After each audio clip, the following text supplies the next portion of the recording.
Councilman Duffy and County Legislative Member Bill McCarthy, thank you all for coming out today. This is one of my favorite projects as an historian.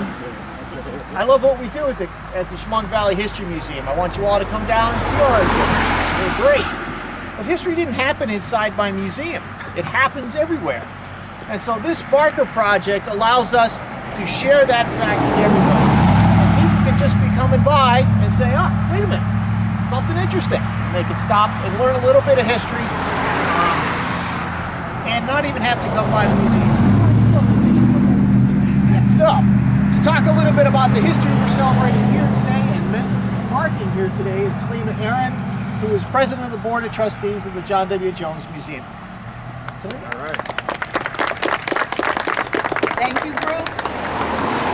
Now, unlike Bruce, I don't want to talk off script, so this is my 2 minutes piece. First, good morning, everyone, and thank you for coming out. And I spoke to Lucy this morning. She sends a big hello. Hello, Lucy. So thank you, Bruce, the Chemung County Historical Society, Mayor Mendel, the City of Elmira for this wonderful recognition on behalf of the John W. Jones Museum Board of Trustees and its volunteers. I'm going to do a little bit of the history, which is a review for some and maybe new information for most, but the museum can explore all the details. John W. Jones, John Walter Jones, left his mother and the only home he knew on a plantation in Leesburg, Virginia, to seek the promised freedom of the North. He and 4 other men walked almost 300 miles over a period of approximately 1 month to escape the institution of slavery. He was 27 years old and uneducated, and he arrived in Elmira with $1.46 in his pocket.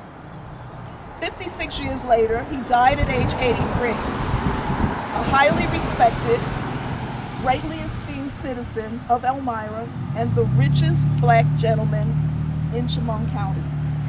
He left a legacy of service to others, compassion for those who were less fortunate, and stood for justice and equality for all. Mr. Jones made local and national history for his work with others like Jervis Langdon and William Still on the Underground Railroad. He is also responsible for supervising the respectful burial of almost 3,000 soldiers who died in the Elmira Civil War prison camp. This museum provides a space to reflect and learn about Mr. Jones. The future Lucy Brown Education, Heritage and Cultural Center, which sits behind you, if you can visualize with me, it is there, okay? And it's named for the founder, will allow us to further examine his life and that of his contemporaries. So I thank all of you trustees, raise your hands, yay! And all of you volunteers, raise your hands, Sandy, who have worked, and donors and supporters, who have worked diligently to help us fulfill the vision that Lucy Brown had for this little farmhouse. So again, I'd just like to thank you all for coming out. I see Terry from the Civil War prison camp and just got a gift from John Trice. Thank you very much. I see Community Arts is here. So, you know, we're very much a part of Elmira. This is a shining example, something Elmira can be proud of, something Elmira can offer to the nation. So I think we should be extremely, extremely glad that we have this opportunity to present ourselves in such a way. Again, thank you, everybody, and I think this is... Give it a pull it. Just give it a bump. Which way? Right there. Oh, okay. Oh, it's beautiful. Mr. Jones would be probably not pleased, but he's doing it anyway. He deserves it. Nice. So thank you. I'm going to open the museum for anybody who wants to take a visit, a quick one, or a tour. It's free. Donations are free. Wait, Talima, come back. Let's take a picture with you. Oh, yes.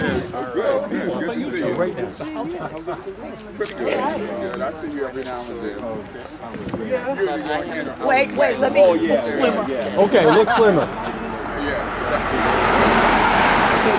All right.